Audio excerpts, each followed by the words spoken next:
Por um lado, os cristãos falam que o fim está próximo.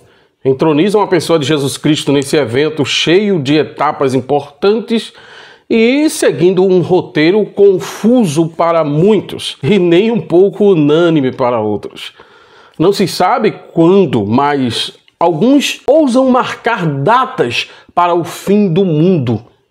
Isso há muito tempo. Não vou entrar em detalhes aqui, mas de adventistas do sétimo dia a testemunhas de Jeová, os religiosos se opõem quanto a datas e sequências de fato que compõem a volta de Jesus e, consequentemente, o fim do mundo em sua narrativa. Mas, sim, eles ousaram saber mais do que o próprio Jesus.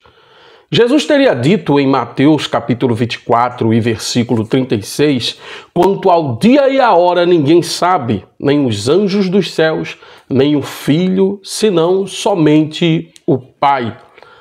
As análises bíblicas independentes dos vieses religiosos atuais apontam que ou Jesus se enganou quando disse que cedo voltaria para dar início aos eventos previstos no Apocalipse, ou mentiu, ou estava desvairado, inclusive partindo da premissa de que ele viria para aquele povo do século I.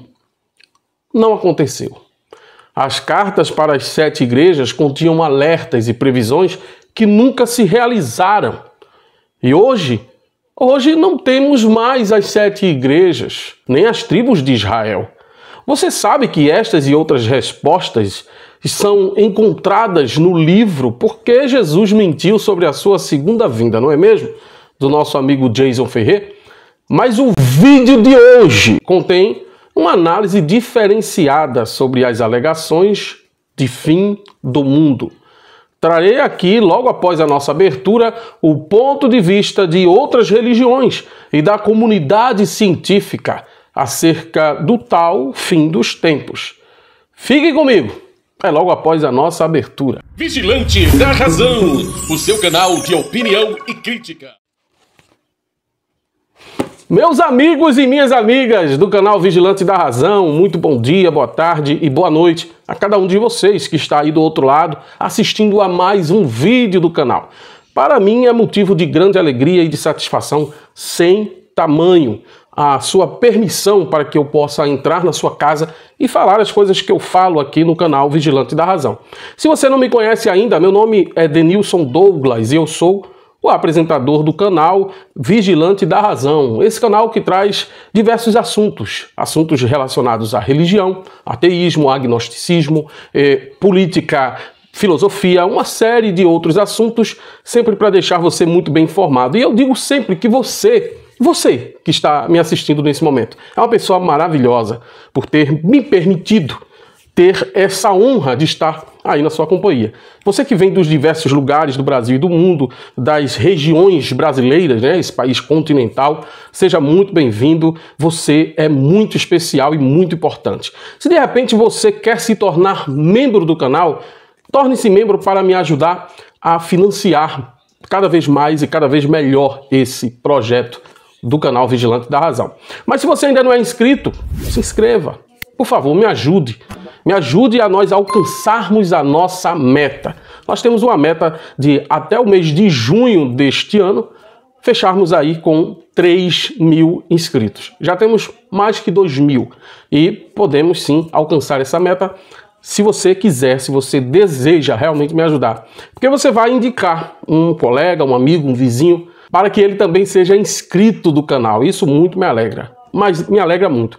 A nossa voz precisa chegar a mais lugares e para que o YouTube entenda que o nosso conteúdo é um conteúdo relevante, eu peço também a você que acione o sino das notificações, porque assim também você não vai perder nenhum dos vídeos que eu postar por aqui, nenhuma das postagens e as demais atividades que dizem respeito à rotina do canal.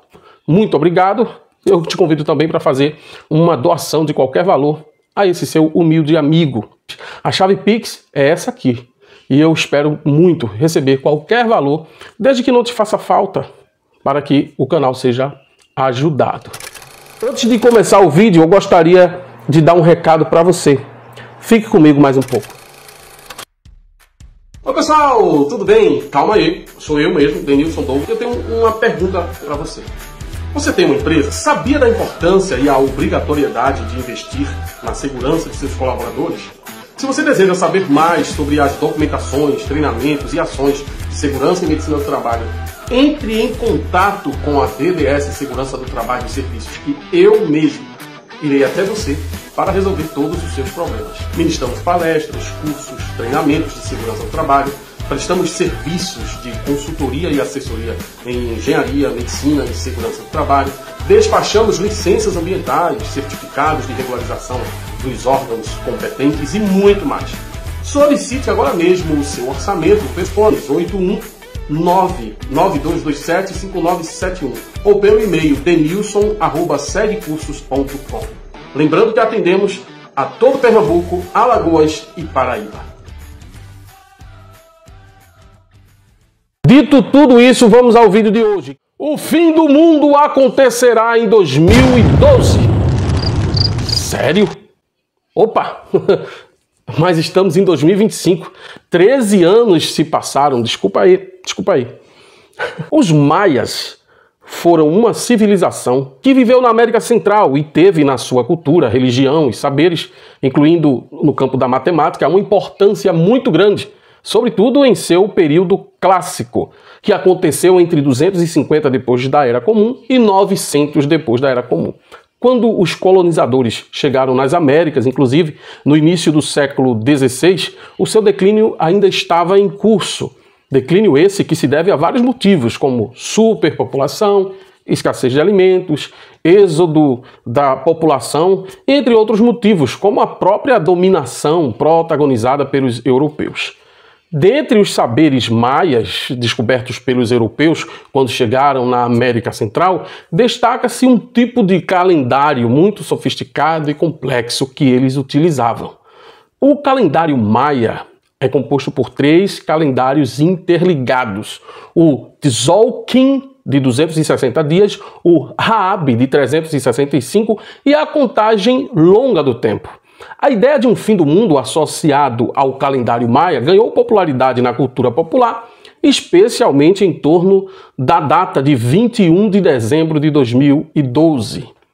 Essa interpretação sugeria que essa data marcaria o fim de um grande ciclo no calendário maia e, portanto, o fim do mundo. Pelo menos isso era o que as pessoas pensavam. No entanto, essa interpretação é um equívoco. Os maias não acreditavam no fim do mundo, mas sim em ciclos temporais que se repetiam. Os maias viviam o tempo como cíclico, semelhante ao nosso conceito de ano novo, onde um ciclo termina e outro começa. Portanto, a data de 21 de dezembro de 2012 não representava o fim do mundo, mas sim o fim de um ciclo e início de outro. Mas como foi essa contagem? Você tem essa curiosidade? Eu tive. E pesquisando para esse vídeo eu descobri. A data de 21 de dezembro de 2012 foi obtida através da contagem longa do calendário maia. Vamos entender como essa contagem funciona. A contagem longa utiliza unidades de tempo maiores para registrar períodos extensos. Aqui estão as principais unidades de tempo. Kin, 1 dia. Uinal, 20 dias. Tum, 360 dias, aproximadamente 1 ano. Katum, 7.200 dias, aproximadamente 20 anos. E o Baktum, que representa 144 mil dias, aproximadamente 394 anos. A data inicial da contagem longa é considerada como 11 de agosto de 3114 antes da Era Comum, no calendário gregoriano.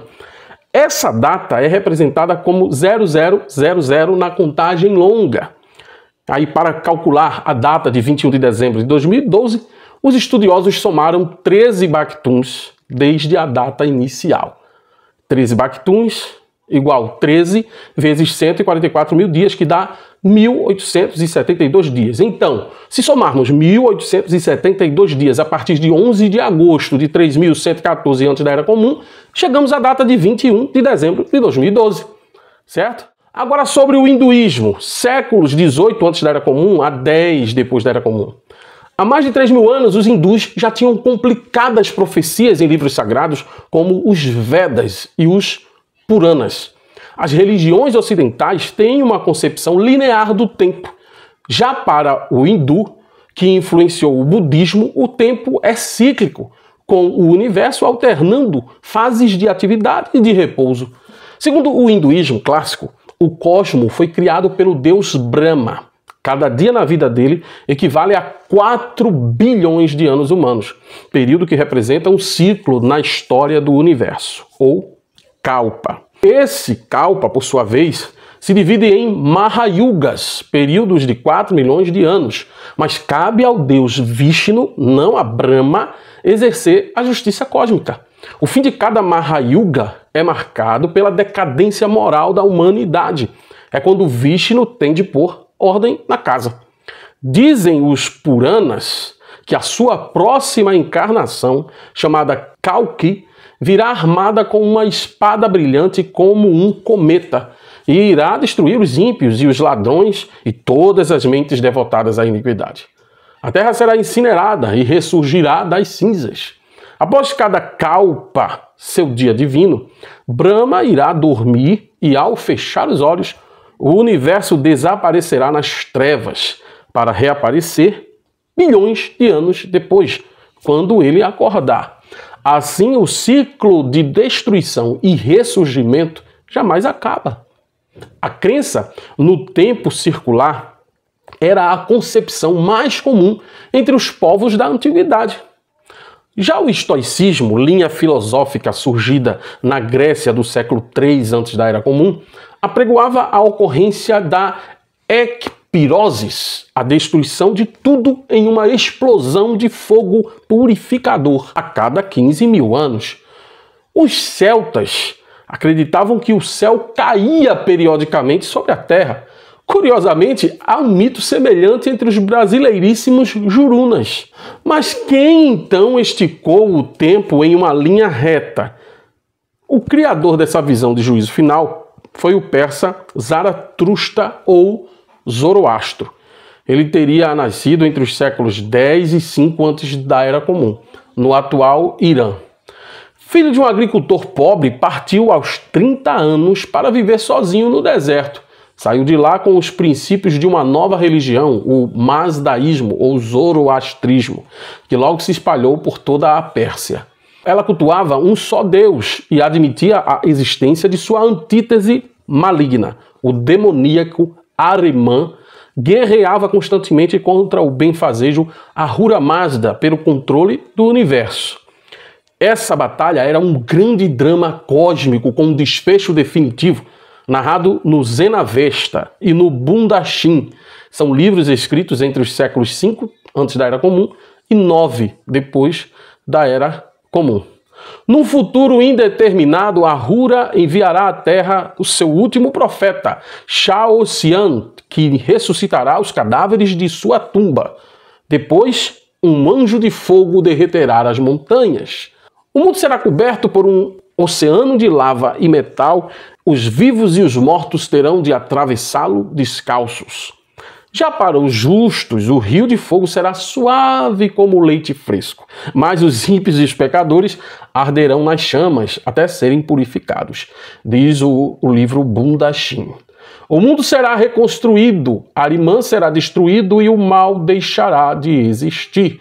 Essa foi a lenda, o mito do fim do mundo para o zoroastrismo. Já no judaísmo, século II antes da Era Comum, as concepções introduzidas pelo mazdaísmo foram aos poucos transmitidas a outros povos do Oriente Médio, como os hebreus, que incorporaram o monoteísmo.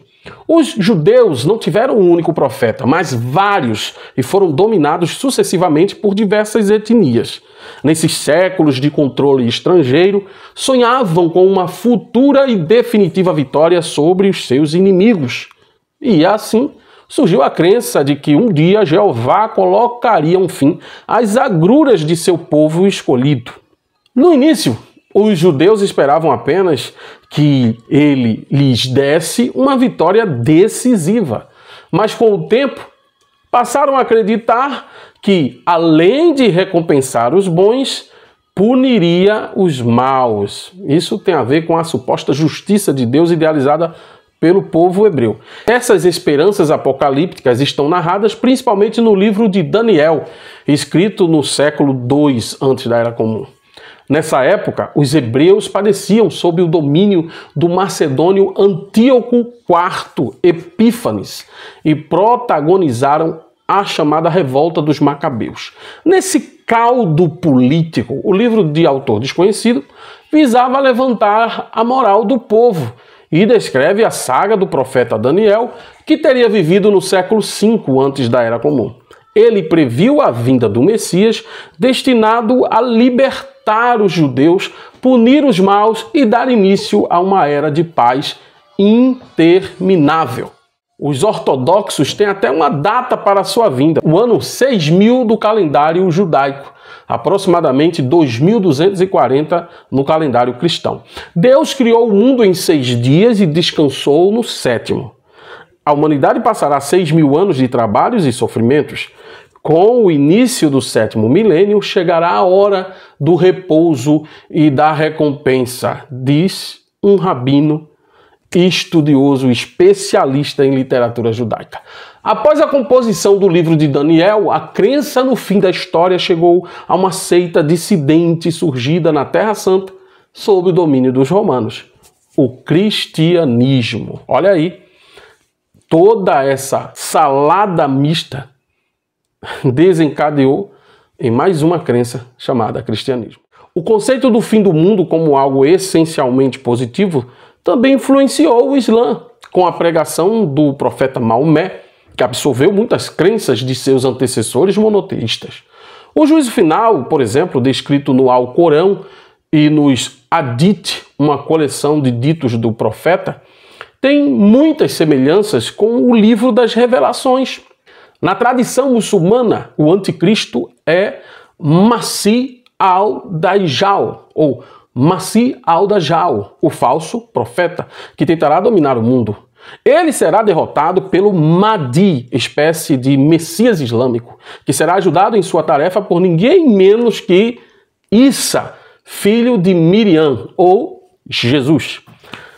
Após a batalha final, o anjo Israfil tocará sua trombeta e começará o grande julgamento, que durará entre 50.000 anos. Até as plantas e os animais serão ressuscitados e virão depor contra a humanidade. Olha só. Por fim, os humanos terão de atravessar uma ponte fina como um fio de cabelo e afiada como uma espada. Já os bons chegarão ao paraíso para a vida eterna e os maus cairão no inferno. O momento decisivo da humanidade é chamado a hora para os muçulmanos. Como o cristianismo, o Islã não tem data marcada para o fim dos tempos. Só Alá é quem sabe. Não é interessante? Vejam a mistura de elementos de outras religiões. Agora sobre os vikings. Isso, os vikings também têm uma história legal para você conhecer. Os vikings, ou melhor, os nórdicos, foram um dos últimos povos europeus a se converterem ao cristianismo e previram um apocalipse pagão e amoral. É a lenda do Ragnarok, ou a morte dos deuses, contada nos Eddas, escritos por volta do século XIII. Os vikings já eram cristãos e conheciam o Armagedon da Bíblia, mas as histórias falam de seus deuses antigos que habitavam o mítico país de Asgard, sob o governo de Odin. O papel do vilão cabia a Loki, expulso de Asgard por causa de suas tramóias contra os parentes divinos. Os vikings acreditavam também na existência de elfos, duendes, gigantes e monstros. Tudo começará com o Fimbulvert, ou o inverno sobrenatural, que duraria 3 anos. Loki, então, comandará um exército contra Asgard. Suas tropas incluirão gigantes e monstros como Fenrir, o lobo demoníaco, e Jormungand, uma serpente saída dos confins do oceano. Heimdall, o arauto dos deuses, soprará sua trombeta. E aí sim o tempo vai fechar, o bicho vai pegar. Até o manda-chuva Odin morrerá, devorado pelo lobo. Asgard virará um cemitério. e os humanos serão exterminados por tabela. Um detalhe é que a mitologia nórdica pode ser vista como uma mistura das concepções linear e circular do tempo. Por um lado, o céu e a terra renascerão, como nos mitos hindus, mas não há previsão de outras destruições. Não haverá paraíso nem inferno, até porque os vikings não tinham os conceitos de pecado e julgamento cristãos nas lendas originais que inspiraram os Eddas. Vamos falar um pouco sobre Nostradamus, já que o assunto é fim do mundo? Nostradamus, que viveu no século XVI, se chamava Michel de Nostradamus e foi considerado por muitos um dos maiores videntes da Europa. Ele deixou 10 volumes de enigmáticas profecias, as chamadas centúrias. Em uma carta ao filho, disse que suas profecias cobrem a história humana até 3797, mas não explica se o mundo acabará nesse ano. Contudo, ele deixou versos que sugerem uma conflagração universal no futuro. Quando os do norte tiverem se unido, haverá um grande receio no leste. Palavras dele. A nova terra terá atingido o auge do seu poder. Dos céus virá o grande rei do terror. Alguns interpretam isso como um conflito entre os Estados Unidos, a nova terra, e algum país do Oriente Médio. Nostradamus também anunciou a vinda de 3 anticristos. Os 2 primeiros seriam Napoleão e Hitler. O terceiro ainda estaria por vir. Quem viver, verá. Até mesmo a mitologia viking pagã contém a promessa de um mundo novo. O deus Balder, filho de Odin, cuja morte maquinada por Loki é um dos fatores que desencadeiam o Ragnarok, retorna à vida. Lif e Lifthrasir, únicos sobreviventes do Armagedon nórdico, são incumbidos então de repovoar a Terra. No século XX, porém, destaca-se uma visão materialista e a coisa muda de figura. A ideia do apocalipse se torna, ao mesmo tempo, mais limitada e radical. A ciência demonstra a insignificância da humanidade perante o universo. O fim dela ou da vida na Terra não implica necessariamente na extinção de tudo que existe. E apresenta, em vez de fenômenos sobrenaturais, um cardápio de desfechos assustadoramente plausíveis. Após a Segunda Guerra e a proliferação das armas nucleares, especialmente no auge da Guerra Fria, o potencial de autodestruição se sobrepõe. É esse, talvez, o grande marco nessa nova perspectiva do apocalipse. Ao temor da bomba atômica junta-se o do aquecimento global, da exaustão e do colapso dos recursos naturais básicos, das epidemias de superbactérias e o do choque de meteoros gigantescos contra o planeta, como o que aniquilou os dinossauros. E talvez até por isso tanta gente insista com estranha e mórbida esperança em vasculhar previsões antigas. Teimoso como ele só, o cérebro humano continua buscando um sentido que encadeie o destino humano, a história do universo. Porque, sem um significado transcendente que nos justifique, muitos são assombrados pelo medo de não encontrar moral alguma no fim da história, como um filme que termina de repente e não tem um desfecho. Pessoal, é o seguinte, desde a antiguidade, diversas culturas partilharam um fascínio pela ideia do fim do mundo. Um dos motivos dessa obsessão está em uma sutil equação, o contraste entre a finitude da vida e a eternidade do tempo. Para a nossa mente, é muito difícil conceber a ideia da finitude de espaço ou de tempo. Sabemos que nossa vida terá fim, mas quando pensamos no que virá depois dela, somos perturbados pela ideia do tempo infinito. Eis aí o pano de fundo para tantos mitos de criação e dissolução do universo em diferentes religiões e culturas. Assim como há um fecho inevitável para a existência individual, os povos buscam um epílogo grandioso e de significado transcendente para o resto. É da natureza do cérebro humano buscar padrões, atribuir ordem ao caos, das várias formas que se reconhecem nas nuvens em minutos mirando o céu, aos heróis espelhados nas constelações. A moral de uma história geralmente está no fim, como se sabe. Por isso, a maioria dos apocalipses traz a promessa de recompensa às agruras humanas. Ou seja, trata-se de mais uma das muitas tentativas humanas de dar sentido transcendental ao que possivelmente não tem sentido algum fora daqui.